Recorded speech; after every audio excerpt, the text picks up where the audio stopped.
아멘. 할렐루야. 예, 세 번역으로 읽으니까 여러분들 막 외우고 계시는 분들 계실 텐데 조금 낯설죠. 자, 오늘 말씀의 제목이 뭐였어요? 네, 복음의 뭐를?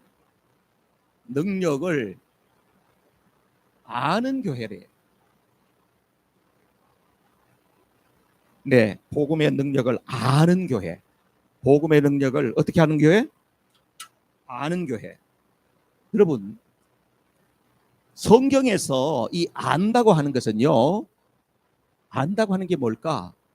성경에서 안다고 이야기할 때는 우리 머리로 아는 걸 이야기하는 게 아니에요. 성경에는 안다는 말이 많이 있거든요. 그럼 뭘로 안다는 걸까요? 뭘로 아는 걸까? 경험하고 아는 거. 그러니까 체험적인 거예요. 체험적이라는 거예요. 체험적. 체험적 아는 거예요. 이런 거예요. 연애할 때는 내가 이 여자를 다 잘한다고 생각을 했어. 교제할 때 말이에요. 나는 이 남자를 다 안다고 생각했어. 그래서 내가 이 남자에게 내 인생을 맡겨도 되겠다 이렇게 생각하고 나서 결혼을 했다니까. 결혼하고 신혼여행 간 그날부터 내가 몰랐던 그 남자고 내가 몰랐던 그 여자예요. 이건 뭡니까? 결혼해 보니까 알게 된다는 거 아니에요. 그죠? 그러니까 여기서 안다고 하는 게 체험적으로 안다는 얘기가 바로 이런 거예요. 부부가 딱 결혼을 해보니까 내가 다 아는 줄 알았는데 아니네. 이제 이런 게 많겠지만은 우리가 하나님과의 만남도 보니까 경험적으로 안다, 체험적으로 안다 이런 이야기예요. 우리나라의 속담을 보니까요. 먹는 거하고 관계되는 속담이 진짜 많더라고. 제가 찾아봤더니요. 야, 먹는 거와 관계되어 있는 속담을 쭉 누가 이렇게 조사를 했는데 한 80가지가 되더라고. 엄청 많대요. 여러분들도 머리 떠오른 거 있죠? 먹고 죽은 귀신은 때깔도 좋더라. 그런 것도 있고, 그죠? 고기도 먹어본 놈이 먹는다. 이런 말이 있죠. 예. 옛날에 너무 가난했을 때는요. 고기 같은 거 못 먹었어. 그래서 누가 고기를 주니까 허겁저겁 먹었는데 어떻게 해요? 집에 와서 그냥 오토바이 타는 거죠. 막 화장실 들락날락 이 견디지를 못하는 거죠. 그래서 그게 이런 말이 있어. 고기도 먹어본 놈이 먹는다. 이 말은 뭐냐 하면요. 무슨 일도 늘 하던 사람이 스스로 없이 잘한다. 그런 뜻이에요. 또 이런 것도 있죠. 먹어봐야 맛을 알지. 먹어봐야 맛을 알지. 들어보셨나요? 네, 먹어봐야 맛을 알지. 그죠? 네, 이것도 말만 들어서는 잘 모른다는 거지. 경험을 해봐야 된다. 그런 이야기겠죠. 그죠? 우리가 예수 믿는 것도 그와 같다고 생각할 수 있어요. 여러분 신앙생활 하는 것도요. 먹어봐야 맛을 알아요. 은혜를 받아야 은혜의 맛을 알아요. 할렐루야. 성령 충만을 경험해봐야 그 충만함이 얼마나 좋은지를 알아. 예수님을 영접해봐야 예수님을 영접하는 게 얼마나 복이 있다는 것을 알게 되는 것이에요. 그래요, 안 그래요? 사랑도 받아본 놈이 사랑하는 거예요. 그래서 여러분 결혼할 때 보면 집안을 보는 거예요. 부모님으로부터 사랑 많이 받았나 안 받았나 이거 보는 거예요. 왜냐하면 사랑을 받아본 사람이 사랑한다는 거예요. 그런데 여러분 예수님을 영접도 안 했어. 하나님의 은혜가 뭔지도 몰라. 성령의 충만함이 뭔지 경험도 못 해봤어. 근데 교회는 오래 다녔어. 신앙의 신비를 알까요 모를까요? 모르지. 어떻게 알아? 먹어봐야 알지. 경험해보질 못했는데. 그러면요 오래 교회는 다녔어. 그냥 가방 들고 다니든지 뭐 안에 치마폭을 잡고 다니든지 오래 다녔어. 그런데 아무런 경험이 없어. 그런 분들은 어떻게 살까요? 신앙생활을 하기는 한다고 그러는데 항상 2차원, 3차원의 삶을 사는 거예요. 2차원이 누구예요? 2차원은 동물적인 거예요. 맨날 먹는 거나 밝히고 그렇게 사는 거야. 3차원 그저 보통 인간들의 보통 수준이야. 평범하게 그렇게 사는 거예요. 그런데요 하나님의 더 깊은 세계를 경험한 사람은 어떻게 될까요?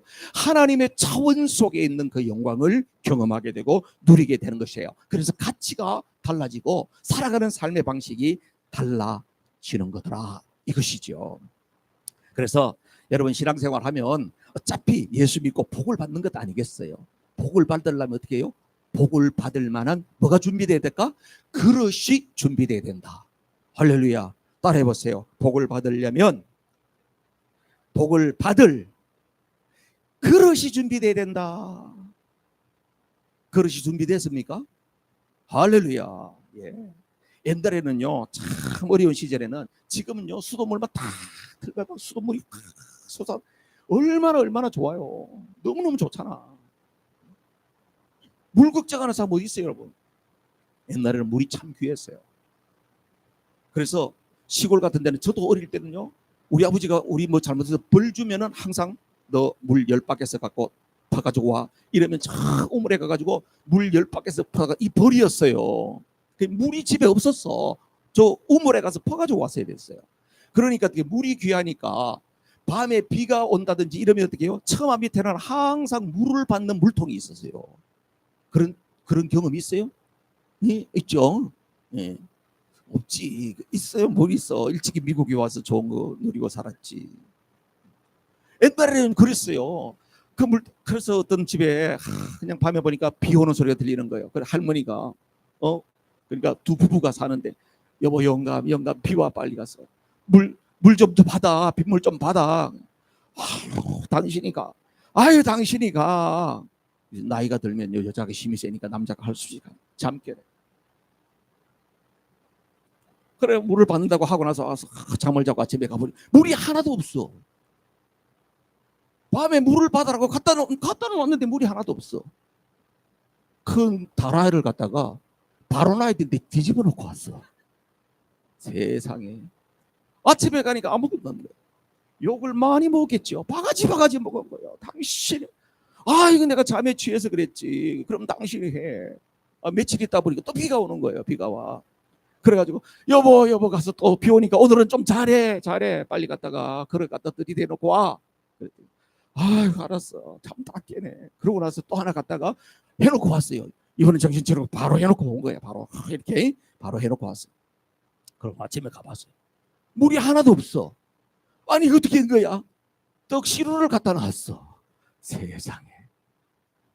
떡시루가 뭔지 알죠? 떡시루는 구멍이 뻥뻥 나가 있어요. 그릇이 중요하다는 거예요. 뒤집어져 있는지 바로 되어 있는지, 물을 받을 수 있는 건지 없는 건지 중요한 거예요. 여러분 오늘 예배 드리느라고 여러분 이 자리에 다 똑같이 와 있어요. 같은 시간에 똑같은 말씀을 듣고 있어요. 그런데 어떤 분은 돌아갈 때에 오늘 은혜가 충만했어 하면서 여러분의 심령 속에 은혜로 촉촉이 적셔서 가는 사람이 있는가 하면, 시간만 때우다 가는 사람도 분명히 있을 수 있다. 그런 사람 한 사람도 없기를 주님의 이름으로 축복합니다. 마음이 중요하다는 거예요. 내 심령이 지금 뒤집어져 있는지, 아니면 내가 지금 마음에 무슨 막 근심걱정으로 마음이 뽕뽕뽕뽕 구멍이 나 있는지, 여러분의 심령을 살펴야 돼. 예배할 때마다 여러분의 심령을 살펴야 돼. 오늘 태용은 온다 그러는데 태용은 안 오고 왜 지금 목사가 와가지고 그냥 말이야. 근데 오늘 설교를 제 양반을 얼마나 하려나 이 걱정이다. 마음을 내려놓으시옵소서. 여러분 언제 또 저 보겠어요? 천국 가서 볼 수 있는 사람도 있을 거 아니에요, 그죠? 저 서문화 교회 목사님이 또 저런 분이 있구나. 이렇게 여러분 사람 구경을 하고 또 괜찮을 겁니다. 자, 여러분 마음 그릇이 준비돼야 된다. 마음 그릇을 준비되면 어떻게 해요? 따라하세요. 주여, 나를 불쌍히 여기소서. 주님의 긍휼을 입어야 돼요. 나를 불쌍히 여기소서. 주여, 따라하세요. 주여, 은혜를 사모합니다. 사모하는 마음이 있어야 돼요. 따라하세요. 주여, 준비됐습니다. 준비가 돼야 돼요. 마음의 준비가. 예배할 때마다 이렇게 여러분 은혜의 그릇이 준비되기를 주님의 이름으로 축복합니다. 여러분 복음이 뭔지 아시죠? 복음이 뭐예요? 복음이 뭐냐고 물으신다면 복음이 뭘까요? 하나님 나라. 하나님 나라. 복음이 하나님의 나라입니다. 또 예수 그리스도. 자, 로마서 1장 2절에서 4절 말씀을 우리가 단숨에 읽습니다. 시작. 이 복음은 하나님께서 예언자들을 통하여 성경에 미리 약속하신 것으로 그의 아들을 두고 하신 말씀입니다. 이 아들은 육신으로는 다윗의 후손으로 태어나셨으며 성령으로는 죽은 사람들 가운데서 부활하심으로 나타내신 권능으로 하나님의 아들로 확정되신 분이십니다. 그는 곧 우리 주 예수 그리스도이십니다. 아멘. 복음이 뭐라고 되어 있어요? 아들인데, 이 아들은 어떤 아들? 구약 성경에부터 예언자로부터 예언된 아들이다. 그분이 곧 누구다? 예수 그리스도시다 이거요. 그럼 복음이 뭐라고 해야 될까요? 복음이 뭐냐고 물으신다면 예수님이 복음이야. 예수님이. 복음이 뭐냐고 물으신다면 예수님이 복음이야. 그렇죠. 예수님은 그 안에 십자가를 지신 예수님, 부활하신 예수님, 여러 가지 붙일 수가 있겠지만 예수님이 복음입니다. 여러분. 할렐루야. 맞습니다. 우리 이건문 권사님 맞다 그러잖아. 그죠? 저분이 평생 예수님을 믿은 분이야. 지금 8학년이 훨씬 넘은 분이야. 자, 여러분, 예수님이 복음이에요. 예수님의 이름이 복음이고 예수님을 믿으면 인생이 달라지는 것이에요. 예수님은 우리 인생의 모든 죄 문제를 해결할 뿐만 아니라 예수님은 우리의 사망, 죽음의 문제도 해결하셨어요. 예수님은 영원한 생명을 우리에게 주시는 분이신 줄로 믿습니다. 예수님 자신이 이 땅에 오신 이유를 이야기하셨어요. 내가 이 땅에 온 이유가 뭔지 알아? 그 이야기를 하셨어요. 그 이야기를 어디 하셨냐? 오늘 읽은 말씀 본문 속에 있어요. 누가복음 4장 18절 19절에 있어요. 자, 누가복음. 자, 주님의 영이 다 같이 시작. 주님의 영이 내리셨다. 주님께서 내게 기름을 부으셔서 가난한 사람에게 기쁜 소식을 전하게 하셨다. 주님께서 나를 보내셔서 포로된 사람에게 해방을 선포하고 눈먼 사람들에게 눈뜸을 선포하고 억눌린 사람들을 풀어주고 19절 주님의 은혜의 해를 선포하게 하셨다. 아멘. 할렐루야. 예수님께서 이 땅에 오셔서 당신이 하신 일들을 쭉 나열하고 있어요. 첫 번째 무슨 일을 하셨대요? 가난한 자에게. 가난한 자. 여러분, 가난한 자에게 뭘 주신대요? 복음을 전하게 하신대요. 가난한 자에게 복음이 뭘까요? 할렐루야. 돈 없어 봤나 여러분? 렌트비 못 내가지고 한 달, 두 달 밀려봤어요? 진짜 돈 없어가 달랑달랑 진짜 이민 와가지고 피눈물 흘려봤죠? 그래요. 여러분들이 가난을 알 거예요. 가난한 자의 복은 뭡니까? 야, 어디 돈 벼락을 맞아 또 돈벼락을 맞았으면 좋겠다 이거예요. 가난한 사람은. 가난한 자에게 복음은 부자 되는 거지.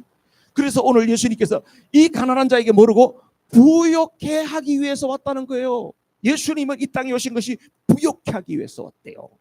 자, 그러면요, 이 가난이라고 하는 것은 뭐냐면 두 가지로 딱 생각이 돼요. 하나는 뭐냐면 환경적 가난한 것이고 하나는 영적인 가난이 있어요. 환경적 가난은 진짜 내 주머니 돈이 없는 거예요. 자, 물어볼게요. 여러분, 예수 믿으면 부자 되는 거 맞아요? 응? 예수 믿으면 부자 돼? 예수 믿으면 부자 돼요? 진짜요? 할렐루야. 이야, 예수 믿고 다 부자 된 사람 많았네.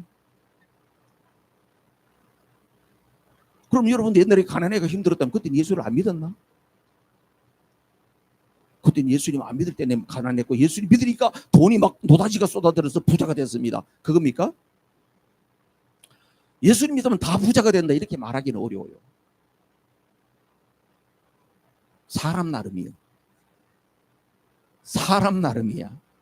예수 믿는데 게을러 터져가지고 맨날 돈하고 나서 감나무 밑에 입만 쭉 벌리고 있으면 홍시가 떨어지는 게 아니에요. 사람 나름이에요. 그런데요, 예수를 믿으면 부자가 될 가능성이 많아요. 왜냐하면 예수를 믿으면 가치관 자체가 달라요. 성경적 가치가요, 근검절약을 가르쳐요. 그러면 성경은요, 일하기 싫은 사람 먹지도 말래요. 열심히 일하라는 거예요. 그 다음에 성경은요, 세상 사람들처럼 향락에 물들고 이런 걸 죄악시해요. 그러니까 교회 다니는 사람은 술, 담배 이런 것도 끊고요. 뭐 세상에 가서 재미 보고 이런 것들에 보다도 믿음 안에서 살려고 애쓰고 힘쓰고 그러는 거예요. 그러다 보면 부자 될 가능성이 많아요, 안 많아요? 훨씬 많지. 훨씬 많지. 맨날 먹고 노는 놈하고 좀 벌었다고 해서 맨날 저녁에 주말이면 막 코가 삐뚤어져서 술 먹고 그냥 해롱해롱 놈하고 근검절약하고 하나님 앞에서 믿음으로 살아가려는 사람하고 누가 달라겠어요? 다르지. 그래서 환경적 가난도 예수 안에 있을 때 극복할 수 있음을 믿습니다. 여러분, 그리고 지도를 보라 말이에요. 지도를.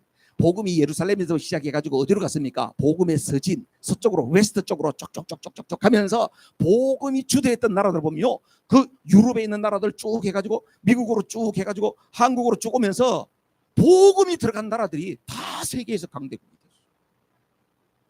복음이 안 들어간데 강대국인 나라는 일본밖에 없어. 그래서 우리가 선교학적으로 생각해도 저 일본은 희한한 나라네, 이렇게 희한한 나라예요, 진짜. 이 예수도 안 먹고 막 신은 엄청나게 생긴데 어떻게 저렇게 잘 살지? 희한한 나라네, 이렇게 생각해요. 그런데요, 제가 일본 선교사님의 간증을 듣고 나서 그렇구나, 때가 있어요. 하나님께서 일본을 쓰실 거예요. 하나님께서 일본을 쓰신대요. 그런데 일본은요, 주도적으로 뭘 못해. 맨날 옆에 붙어가지고 하이 이러면서 잘 붙어서 잘해. 지금은 누구한테 바짝 붙어 있어요?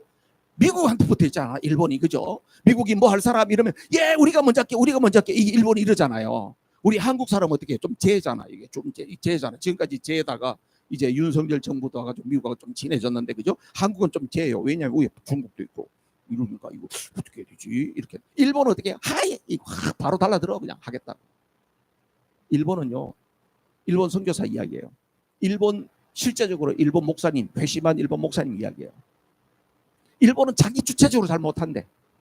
그래서 한국이 복음을 전해주고, 그래서 한국이 세계 복음화에 강력하게 마지막에 쓰임받을 때 일본이 같이 등달아서 하게 될 거래요. 할렐루야. 그렇게 되면 얼마나 좋겠어요, 그죠? 그렇게 될 줄로 믿습니다. 여러분, 복음은 환경적 어려움도 극복하게 한다는 거예요.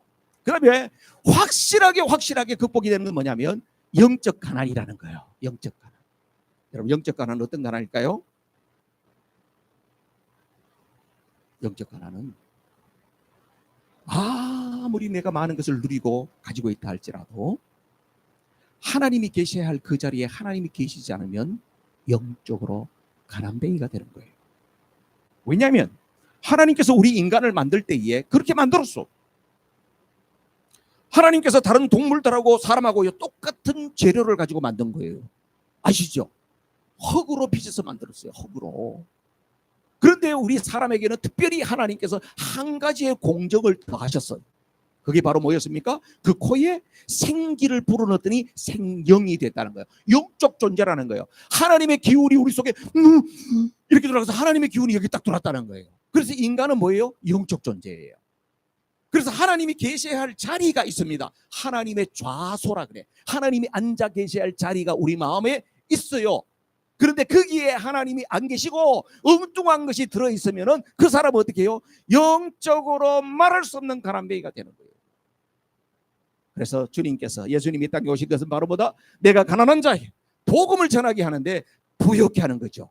영적으로 주님이 우리 안에 들어와 계시면 우리 속에 하나님의 그 풍성과 하나님의 은혜가 충만하게 되니까 이 사람은 물질적으로나 세상의 여러 가지 것들이 내게 좀 부족하다 할지라도 주님이 계시게 되면 이 사람은 부유한 자 되는 거예요. 몸이 좀 불편해도 부유한 자가 되는 거예요. 내가 죽음의 문 앞에 있다 할지라도 하나님 나라가 생각나고 하나님께 갈 걸 생각하니까 그 속에서도 천사의 얼굴이 되는 줄로 믿습니다. 여러분, 궁극적으로 우리가 부자가 되어야 되는 것은요, 저는 여러분들이 부유하게 살기를 원해요. 그러나 더 궁극적인 것은 뭐냐? 영적으로 부유한 자가 되어야 돼요. 할렐루야. 두 번째는요, 예수님께 오신 이유가 뭐냐면 포로된 자에게 뭐라고? 자유를 주기 위해서 오셨어요. 포로된 자. 여러분, 포로가 안 돼봤죠? 저는 포로가 됐는데 뭐 그런 사람이 있어요? 우리 남편에게 포로가 됐어요. 그래서 지금까지 이 고생을 하고 있어요. 이런 분이 있나요? 그건 포로가 아니에요. 여러분, 포로가 되면요, 전쟁에서 옛날에 포로 되면 어떻게 되겠어요? 처참합니다. 자기의 주권이 이만큼 없는 거예요. 처참. 사단 마귀가 에덴 동산에서요, 사단 마귀가 아담과 하와를 유혹해가지고 넘어뜨리고 난 다음에 그 다음에 어떻게 해요? 이거를 포로 삼은 거예요. 그걸 보고 우리의 영적 상태로 이야기할 때는 죄의 포로가 됐다. 사단 마귀에게 포로가 됐다는 이야기예요. 여러분, 마귀는 사람을 그렇게 포로 삼아가지고 결국은 어떻게 하려는지 아세요? 마귀의 전략 작전을 알아야 될 거 아니에요. 그래야지 우리가 마귀에게 이 사로잡히는 게 얼마나 무서운 것이다 하는 걸 알게 되잖아요. 요한복음 10장 10절에 이런 말씀이 나오거든요. 다 같이 시작. 도둑은 다만 훔치고 죽이고 파괴하려고 오는 것뿐이다. 나는 양들이 생명을 얻고 또 더 넘치게 얻게 하려고 왔다. 아멘. 도둑은 누굴 말하느냐 하면 예수님께서 사단 마귀를 이야기해요. 사단 마귀가 여러분에게 와서 미혹하고 하는 것은 다 광명한 천사처럼 와서 이것도 해주고 저것도 해주고 잘해줄게 그렇게 이야기를 하지만은 마귀가 하는 것은 뭐냐면 죽이고 멸망시키는 거예요. 여러분의 인생을 다 훔쳐가는 거예요. 여러분의 인생을 갖다가 황폐하게 만드는 거예요. 그리고 실컷 써먹고 난 다음에 어떻게 해요? 죽이는 거예요. 이게 마귀 전략입니다. 북한에서 탈북한 기쁨조 출신인데 탈북했던 자매가 간증한 거 들었어요. 와, 이 김정은이 자식이 마귀요. 마귀야 진짜. 나는요 기쁨조들을 이렇게 하고 나서 자기가 갖고 놀고 그렇게 해가지고 그래도 다 이렇게 좀 편안하게 살게 해주고 이런 줄 알았어요. 기쁨조로 들어갔던 사람들 그렇게 하고 나서 마지막엔 전부 강제 노역 같은 데 가가지고 거의 다 죽여버린대요. 마귀가 똑같잖아요. 인생을 훔치고 그리고 죽이는 거잖아요. 마귀. 예수님께서 이 땅에 오신 이유가 뭐냐? 요한일서 3장 8절에 이렇게 말씀합니다. 시작. 죄를 짓는 사람은 악마에게 속해 있습니다. 악마는 처음부터 죄를 짓는 자이기 때문입니다. 하나님의 아들이 나타나신 목적은 악마의 일을 멸하시려는 것입니다. 아멘. 아멘이시죠? 이 마귀의 일을 우리가 물리칠 수가 없어. 예수님께서 그래서 사단 마귀에게 포로된 자에게 그것을 예수님께서 격퇴하고 우리에게 승리를 주시기 위해서 오신 줄로 믿습니다. 그런데 지금요, 여러분들은 지금 노예될 일이 별로 없어요. 누가 여러분들을 갖다가 뭐 함부로 하면 여러분 가만히 있겠어요? 근데 오늘날은 뭐에게 포로되고 뭐에게 노예가 되냐? 데이비 코트 라이트라고 하는 분이 책을 썼는데 어떤 책을 썼냐 하면 중독의 시대라고. 중독의 시대라는 책을 썼어요. 그러면서 우리 모두는 지금 중독의 시대에 살고 있다. 공감이 되죠? 우리 모두는 지금 중독의 시대에 살고 있는 거예요. 여러분들도 지금 우리 조용히 좀 이야기해 봅시다. 솔직하게 이렇게 이야기하면 뭔가 다 빠져있는 중독이 있을 거예요. 그런데 이 중독의 배후에는 뭐가 있냐면 나쁜 습관이 거대한 사업으로 변해버렸다는 거예요. 우리 안에 있는 이 나쁜 습관, 욕망을, 사람에게 욕망이 있잖아요. 그 욕망이 절제되지 못하도록 계속 불러일으키는 겁니다. 그래가지고 어떤 사람은 술에, 어떤 사람은 마약에, 어떤 사람은 도박에, 어떤 사람은 게임에, 어떤 사람은 성적 타락에, 어떤 사람은 미디어에. 그 뒤에는 뭐가 있다고요? 거대한 사업이 있다는 거예요. 상업주의가 있다는 거예요. 돈신이 있다는 이야기예요. 모든 것을 다 돈벌이 수단으로 사람이 망가지든지 말든지 계속해서 해서 사람을 중독으로 이끌고 있다고 하는 것을 기억해야 돼요. 그래서 여러분 점검해야 돼요. 난 지금 뭐에 빠져 있냐? 난 지금 예수님에 빠져 있는데? 그래서 한번 손 들어봐요. 할렐루야지. 우리 예수님께 빠져 있으면 얼마나 좋겠어요, 그죠? 그런데 우리가 신앙생활에 방해에 걸림되는 게 진짜 한두 가지는 꼭 있을 거예요. 그 뒤에 배후가 있다는 걸 기억해. 우리 예수님 어떤 분이다? 포로. 내가 그런 중독의 포로되어 있는 것을 자유케 하시기 위해서 오신 줄로 믿습니다. 그래서 우리는 누구의 도움을? 주님께 자꾸 요청을 해야 되는 것입니다. 그 다음에요, 세 번째는 뭐예요? 눈먼 자에게 다시 보게 한다는 거예요. 눈먼 자에게. 예수님께서는 진짜 실제적으로 많은 소경들을 고쳐주셨어요. 맞나요? 예수님께서 많은 시각장애인들을 많이 고쳐주셨어요. 성경에서 우리는 알고 있어요. 그런데 거기에 보면 또 한 가지의 눈멀미 있다는 거예요. 그게 바로 뭡니까? 영적으로 눈이 가려져 있는 것. 이 상태에 있는 것이 심각한 상태예요. 예수님께서는 마태복음 20장에 보면요, 이제 공생의 사역을 다 하고 난 다음에 예루살렘을 향하여서 올라갑니다. 예루살렘에 왜 가죠? 왜 걸죠? 1번 친구 만나러 간다. 2번 그 예루살렘의 좋은 시장에서 물건 사러 간다. 3번 그 나사로 집에 가서 하룻밤 쉬러 간다. 4번 십자가를 지러 가신다. 몇 번이에요? 4번. 오케이, 딩동댕이에요. 제가 이렇게 쉬운 것만 묻습니다. 자, 예루살렘에 십자가를 지러 올라가잖아요. 예수님은 심각해요, 안 심각해요? 심각하죠. 십자가를 지는데 그분이 하나님이시라도 이 땅에 오실 때는 100% 인간의 모습으로 왔기 때문에 우리가 갖고 있는 고통을 똑같이 느끼시는 분이에요. 십자가의 길을 간다는 것이 얼마나 힘든 일이겠어요. 올라가시는 데에 뒤에서 어떤 일이 벌어지고 있어요? 제자들이 싸우는 거예요. 서로 높은 자리를 차지하기 위해서 싸우는 겁니다. 근데 예수님께서 아무런 말씀도 안 하시고 딱 올라가시다가 마태복음 보면요, 16장에서 베드로가 주는 그리스도시요 살아계시는 하나님의 아들이십니다, 이 고백을 딱 받고 난 다음에 예수님께서는 그 다음에는요 기적 사건이 별로 없어요. 왜냐하면 예수님이 기적을 해가고 능력을 해가는 것 자체는 데리고 다니는 이 제자들이 예수님이 어떤 분인가를 알게 하기 위해서 그 일을 하신 겁니다, 사실은. 왜냐하면 거기서 죽은 사람 살린다고 해서 지금까지 살고 있나요? 제가 성지순례 가도 그때 그 사람 없더라고. 다 돌아갔어요.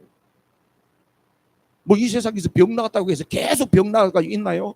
아니요. 그때 하나님께서 우리에게 믿음을 부릴 듯 일어나게 해주기 위해서 잠시 우리에게 치유의 사건을 주셔요. 그리고 또 우리는 또 병들 수밖에 없는 인생이에요. 예수님도 제자들의 입에서 그런 고백이 딱 나올 때 너무 감격했어요. 그 이후로는요 예수님 치유 사건이 별로 없어요. 그런데 20장에 딱 가가지고 예수님 십자가 길을 가는데 뒤에서 싸워. 그러니까 예수님이 아무 말씀도 안 하고 길가에 딱 가보니까 소경 둘이가 있는데 소경 둘이 눈을 뜨게 해주세요. 누구에게 주는 메시지일까요? 그렇지, 이 소경 같은 놈들아, 이 사람이 소경이고 너희들이 지금 답답하다, 눈 떠라, 눈 떠라. 영적 눈을 떠라. 영적 눈을 떠야 돼요. 저는 눈 좋습니다, 목사님. 난 지금도 뭐 돋보기 안 끼고 뭐 봅니다. 그게 문제가 아니에요. 영적 눈이 떠져요. 이 세상 가운데서 일어나는 모든 현상 가운데서도 이것을 영적 안목으로 바라볼 수 있어야 돼요. 여러분, 우크라이나 전쟁이로 이스라엘 쪽에서 지금 계속 전쟁이 막 화약고가 터지듯이 계속해서 불붙어요. 지난 금요일날 온 세계가 지금 마이크로소프트 때문에, 그렇죠? 완전히 정전 사태가 나듯이 인터넷 정전이 다 돼버렸어요. 세계가 대혼란에 빠진 거예요. 인간이 모든 이뤄놨던 것들이요 하나도 쓸모가 없는 거예요. 수술도 못하고 아무것도 못하는 거예요. 지금 비행기가 다 그냥 꼬여버리는 거예요. 이게 여러분, 이런 현상들을 보면서 뭐 그냥 그랬나 보지, 아니에요. 여러분, 이런 것을 바라보면서 아, 세상이 지금 어디로 가지? 성경에서 지금 이야기한 거 주님의 마지막에 어떤 이야기를 하셨지? 아, 이스라엘의 화약고가 돼가지고 여기가 전쟁터가 되고 이렇게 되면 어떻게 되지? 성경이 다 말씀하고 있거든. 볼 수 있어요. 주님께서는 이 땅에 오신 이유가 뭐라고요? 눈먼 자의 눈을 뜨게 하는데 육체의 눈뿐만 아니고 영적으로 눈멀어 있는 사람들의 눈을 뜨게 하시기 위해서 오셨다는 사실이에요. 할렐루야. 그 다음에는요 예수님이 또 이런 말씀도 하십니다. 네 번째는 보니까 눌린 자를 어떻게 한다고? 자유케 한대요. 눌린 건 어떤 거예요? 눌린 거, 이거는 심적으로 눌리고 육체적으로 눌리고 영적으로 눌리고 이런 거예요. 여러분, 우리가 살아가는 동안에 이 짓눌림이라고 하는 현상들을 여러분 느끼십니까? 저도요. 뭔가 좀 열심히 우리 교회가 업그레이드 되려고 할 그때 되면요 항상 영적 공격이 오는 걸 내가 알아요. 제가 하나님 앞에 더 바르게 서보려고 뭐 금식을 하든지 작정하든지 뭐 이렇게 해가지고 뭔가 내가 영적 업그레이드를 위해서 시도하면 항상 공격이 있다는 것을 느껴요. 그만큼 이제 센시티브해졌어요. 이게 뭐예요? 짓눌림으로 오는 거예요. 마음의 근심 걱정으로 오는 거예요. 되는 일이 없도록 만드는 거예요. 그런데 하나님께서 저를 많이 단련시켜가지고요, 이제는 많이 여유로워졌더라고. 내가 제가 저 자신을 성찰하면서 매일매일 쓰는 글이 있는데 거기에 보니까 많이 여유로워졌더라.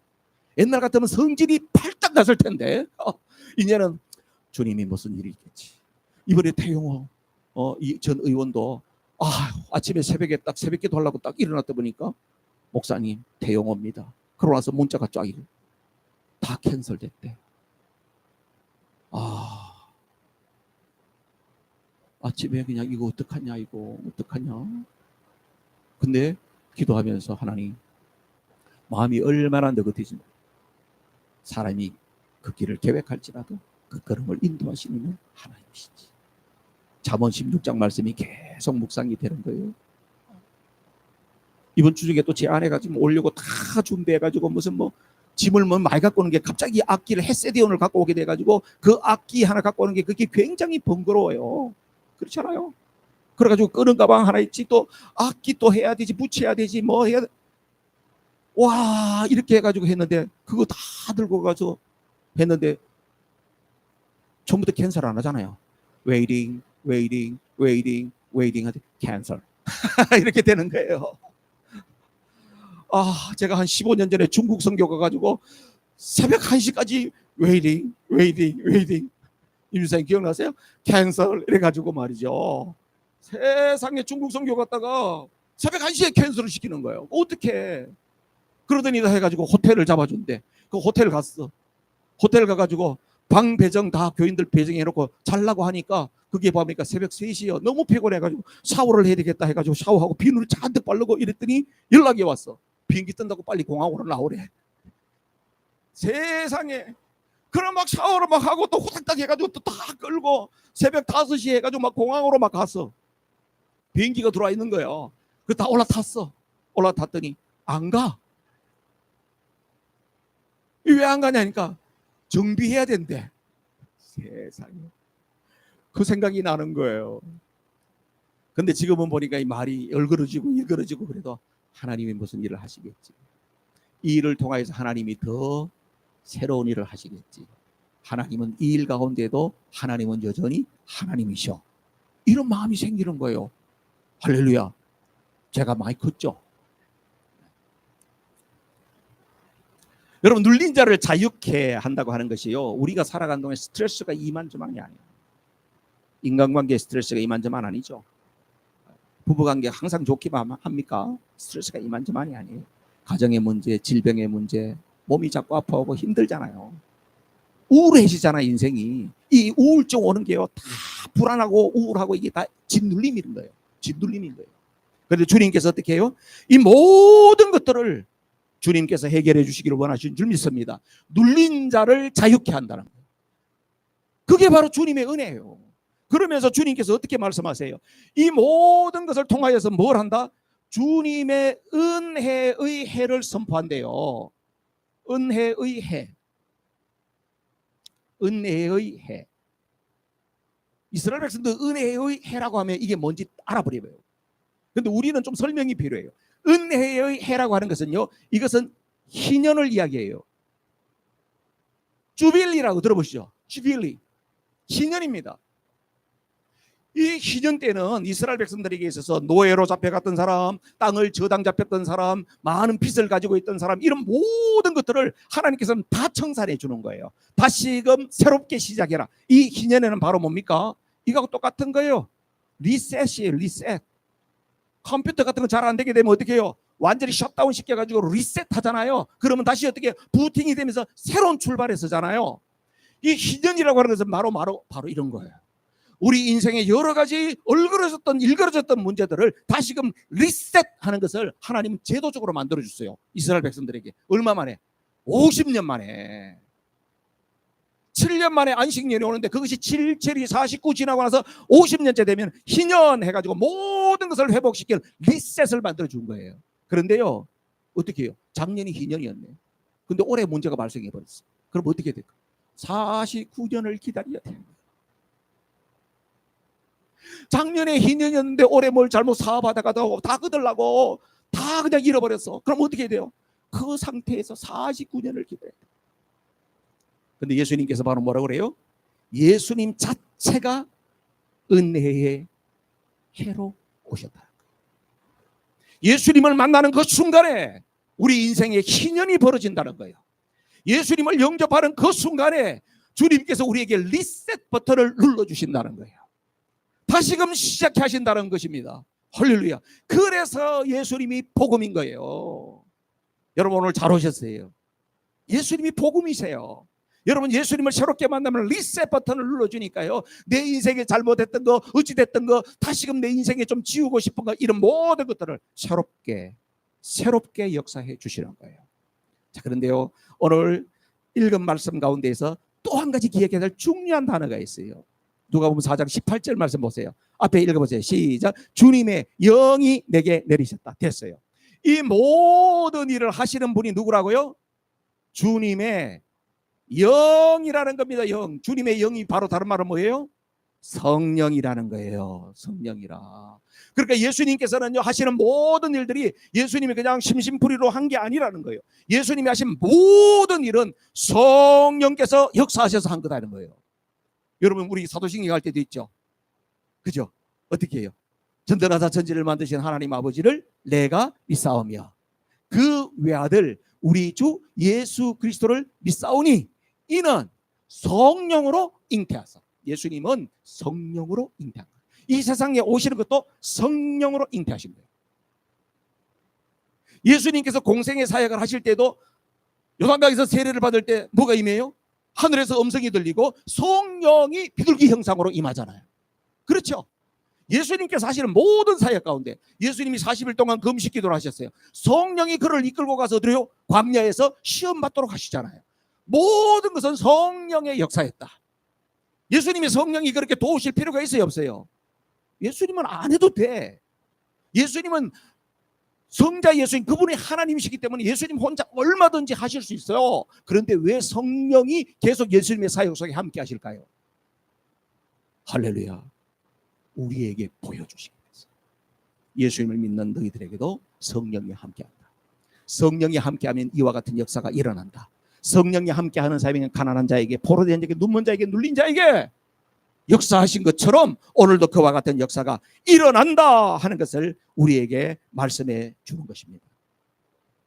요한복음 14장 12절 말씀 읽어보겠어요.